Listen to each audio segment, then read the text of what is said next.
was also the beginning of the Mark Twain Zephyr from St. Louis to Burlington. Ralph Budd and my grandfather was interested in stainless steel. I don't know how he got in contact, but now enter part 2 of the story, the Mark Twain Zephyr. I really hope that my first train ride is on the Zephyr.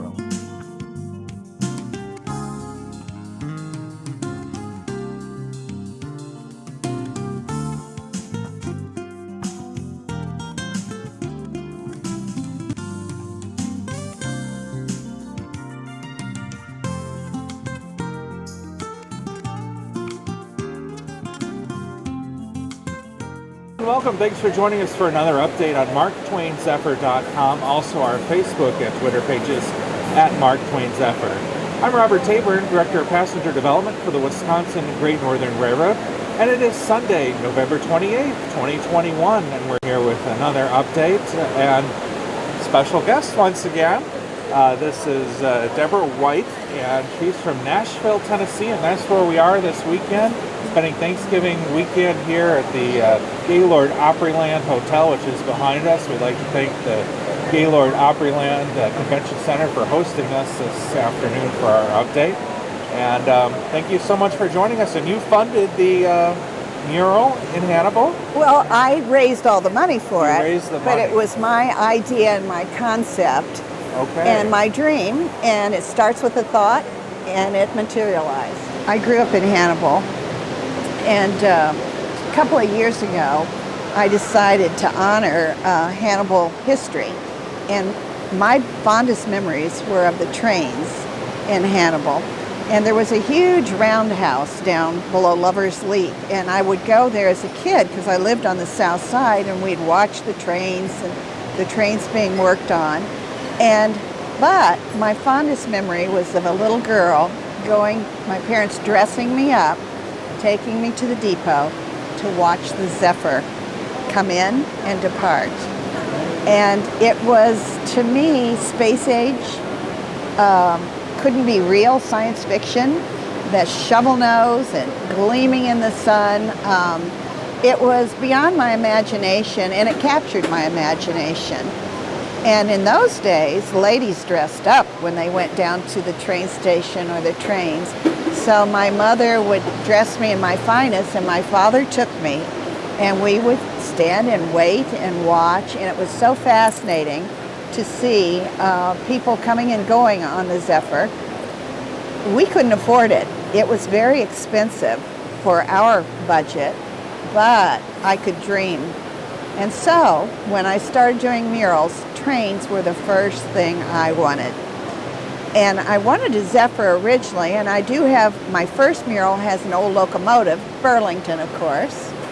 And then when I got the idea for the Zephyr and another train with the front view of the old Union Depot, I went to my high school class. I thought we'd sponsor it and raise the money, but they did not want to do that. So one of my classmates, her brother had worked on the railroad and retired, and I called him, and he and I joined the effort for fundraising. And he had the idea of 2 trains coming nose to nose like a V, and the Union Depot over the top. So he asked me who I wanted to paint it, and I said my favorite muralist, Ray Harvey. And I called Ray, and we had a discussion. And when the sketch came, the trains were side by side in Union Depot to this side. And it was beautiful because he had the Mark Twain plate in the center. And of course, we titled the mural Mark Twain Zephyr. All right. So you said you never got a chance to ride on it. Never got a chance to ride on it because we didn't have the money. But I could dream. And now I guess I kind of own a piece of the Zephyr with the mural.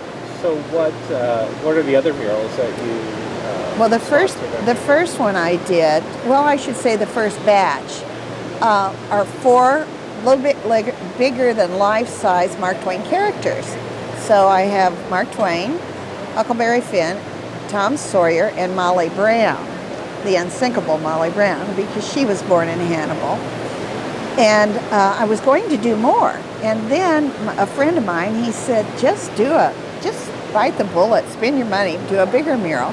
And I knew I wanted a train, and I knew I wanted Union Depot.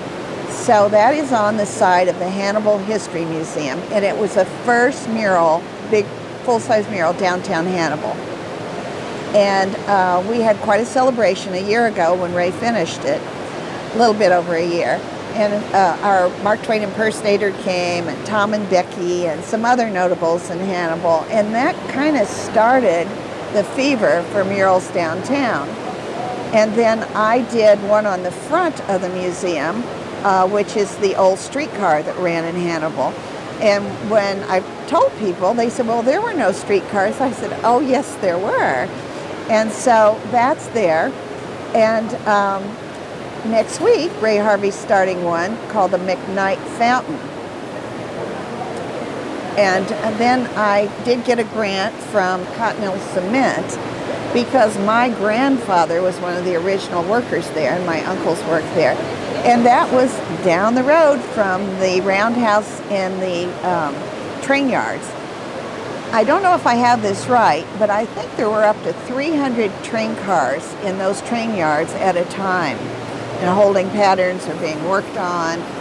So for me, growing up in Hannibal, train whistles were part of my existence. I never knew a day without many train whistles. So now murals are my passion, and I hope to have one or two more in Hannibal in the next couple of years. And you said you have some family or friends who work for the railroad? My brother, What did they do? he worked in the signaling department, and my brother is 12 years older than I am. So that makes him pretty old, because I'm pretty old. 45? I'm 71 right now. I don't mind saying it. And so he has fond memories. And he went and actually worked at one point in Chicago for the Burlington, and then came back to Hannibal. But I have cousins, and we all have people that worked at the railroad in Hannibal. Well, thanks so much for sharing that story, all about how you raised the funding for the mural and the background about your other murals. And I think we're really excited to see other murals that will be coming up in Hannibal. We'll be staying in touch, and we hope to have you up. And I guess you have something special you would like to close. Tell us what this is. Well, my older brother, who did work for the railroad and signaling, he just wrote this as part of his feeling and his memories about the Zephyr. Poem for us a little today. poem Right. from a 82-something-year-old man from Hannibal, Well, Missouri. let's hear it. And he's kind of a character in Hannibal. We'll have to link up with him next time we're in town. This is the Mark Twain Zephyr by George Robertson. The Pony Express grew old and died. Now what will we do, the people cried. The CB&Q said, we have a plan. We'll lay some iron across this land. Their road of steel was smooth as glass. The visions of thinkers had come to pass. A 4-car missile like a shot on the go named Becky and Tom, Huck and Injun Joe. 4 main players in Mark Twain's book. She'd sail down the track with her streamlined look. 9903 named Injun Joe, St. Louis to Iowa, through Hannibal Mo. She shot through here on the rails of time, the Mark Twain Zephyr in her splendorous prime. Sam's granddaughter, Nina Clemens by name, christened the Zephyr and brought her to fame. Still lives in my mind like a ghost from the past. Saw her once and the die was cast. Can't ever forget that silver streak as she flew across the town's bare creek. Guess she'll live in my mind a day and forever. The monarch on rails, the Mark Twain Zephyr. Wow.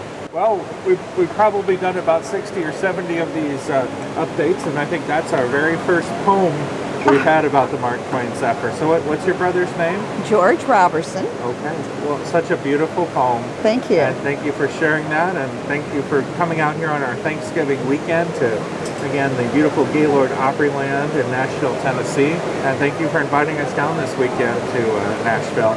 I think we're going to go have some biscuits and gravy and some more southern food, and then we'll be back up at the railroad on Sunday, December 5th for our next update. But thank you so much for joining us, and we look forward to having you up next year and come ride your dream. Get to ride finally on the Mark Twain Zephyr after all these years. Yeah, a child's dream come true. Well, we'll make that. Thanks so much for joining us, and we'll see you again December 5th back over the railroad. Thank you. Thanks so much for joining us for another update on the Mark Twain Zephyr at the Wisconsin Great Northern Railroad. Before you leave, please subscribe to our YouTube channel. You can do this by clicking on the red subscribe button. That way, you'll be among the first to know when we post our next update. And be sure to check out marktwainzephyr.com, where we post additional content during the week. You can also watch previous update videos you might have missed. We are also on Facebook and Twitter at Mark Twain Zephyr. It was so far ahead of its time. It was going to be made out of stainless steel.